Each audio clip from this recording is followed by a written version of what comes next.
Yeah, guys, I told the team after the game, man. Obviously, it's okay to be disappointed. Certainly, I thought we fought our hearts out. I thought our guys played. I thought our guys played to the end. If you look at it, I thought Virginia made a couple more plays at the end, especially in overtime to win the game. I told Tony before the game, and I really mean this. Playing against his team last year, I thought that they were very good. In some respects, I think this team's a lot better. When you look at them, they've got a future lottery pick in DeAndre Hunter.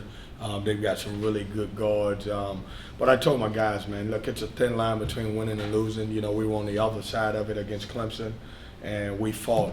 I hope that you guys are understanding what we're trying to build here. Obviously, it's year 2, and I thought that we could play this way kind of in year 3. But we had success in year 1, and our guys are continuing to fight. We've got a brutal stretch that's coming up, as you guys know. But, man, I'm proud of these guys. We had an opportunity to win the game, and we just fell short. So, questions at this time? You hear it said that falling 14 down against Virginia is like falling 21, 24 down because of the slower pace that they play. Not many teams come from 14 down against them. How'd you do it? Well, we just, I asked these guys to stay patient and not to get frustrated. With Virginia, because they're such an elite defensive team, they frustrate you and they make you play one-on-one basketball. And then certainly, if you're making those shots, that's great. But if you're missing it, then you dig yourself further in the hole. And I just said, look, just stay patient. It has to be a defensive effort from us. We've got enough foul power to be able to score on the offensive end, and we did. Some guys made some big plays down the stretch. I thought we did a great job of playing without fouling. I didn't want to add that part to them by putting them on the free throw line, getting them a lot of free throws. And for the most part, we defended the three-point line. I know they shot 40%, but we held them just to 4 makes. And Cal Guy made an unbelievable three-pointer at the end. Wyatt Walker has maybe his best game in an NC State uniform tonight. What did you see from him in this game? Well, that's the Wyatt Walker that we all have been waiting for. A guy who plays extremely hard, a guy who gets on the offensive rebound, a guy who can give us a bucket. When he plays that way, or we get something from DJ Funderburg, it takes some of the pressure off our guards. In the last couple games, all of the pressure has been on our guards because DJ and Wyatt hasn't played well. I think you called the timeout at the end of regulation. Looked like Markell was a little bit tired. Did you think he was fatigued? And what did you say to him after the free throws? Yeah, you mentioned the Clemson win. You had the great moment there, and everybody can pat a guy in the back, but sometimes you have to pick a guy up. Yeah, he caught a cramp, and he cramped up. Obviously because he's been off for so long, his conditioning wasn't there. Honestly, Joe, at the end of the game, I never even talked about the free throw, because I'm one of those guys that I never think that one play defines a game. Didn't harp on it, didn't say anything about it. I just told those guys, man, I'm proud of them, and if we can continue to play that way against one of the elite teams in the country and in the ACC, then we can be pretty good. You had some thoughts on the last game about some of the crowd leaving early in that game. What did you think of the crowd tonight for this game?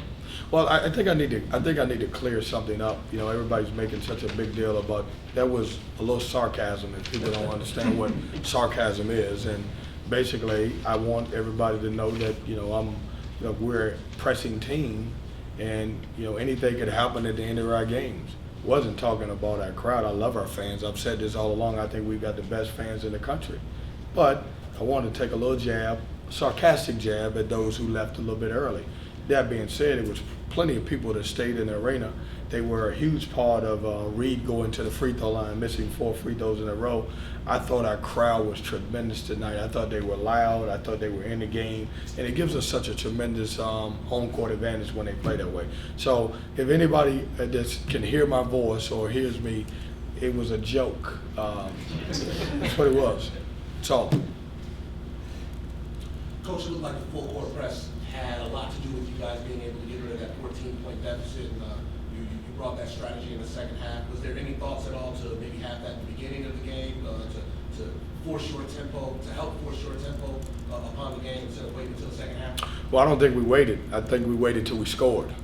When if you look at the game, we missed a lot of shots in the first half. It was a 27-23 game, If you look in the second half, we scored 28, they scored 32. So every time we scored, we got into some type of press. It was just a different press. And so what happens is, unless you're getting to the free throw line or unless you're scoring the basketball, it's hard to get into a press. So, but I thought our guys did a great job. Anytime you force a Virginia team into 16 turnovers, who usually takes care of the basketball, I think our guys did pretty good. You won the turnover battle by 8, but you haven't been winning the turnover battle much in conference play. You got 6 extra possessions on offensive rebounds. Did this just come down to them making shots and you not making shots? I mean, certainly you had chances. What makes their defense so difficult to shoot against? They're elite defensive team. He does a great job spending time with it. That being said, guys, we just took the number 3 team in the country to overtime with a chance to win. I think they made a couple more plays at the end, and we didn't. And if we make another play, we're talking about how special our offense is against Virginia. We scored 65 points. It's probably in their games that they play, it may be 3 teams all year that'll get 65 points against them. Yeah, they're pretty good. He does a good job. Coach, you mentioned where you are in year 2 as opposed to year 3. What do you think about where you guys are now on the national scene? You just, as you mentioned, took a number 3 team. Well, as we talk about it, it's not about the more victories, because certainly you want to win those games. But you don't know how good your team really is until you play in those games. And obviously, all you got to do is look at Virginia's scores all year long, and the closest game they've had is the one at Duke, which they lost by a few points. Most of the other games have been even 15 to 20 points, whether they're at home or away. That being said, also, if you look at Virginia, they've done a tremendous job over the last 2 years. They've won 23, now 24 out of their last 26 games in the ACC. That's pretty doggone impressive. That being said, we were right there to win the game. So I like where we're at. I think our guys have a chance to be good. We're going to keep continuing to build. We're going to continue to get better.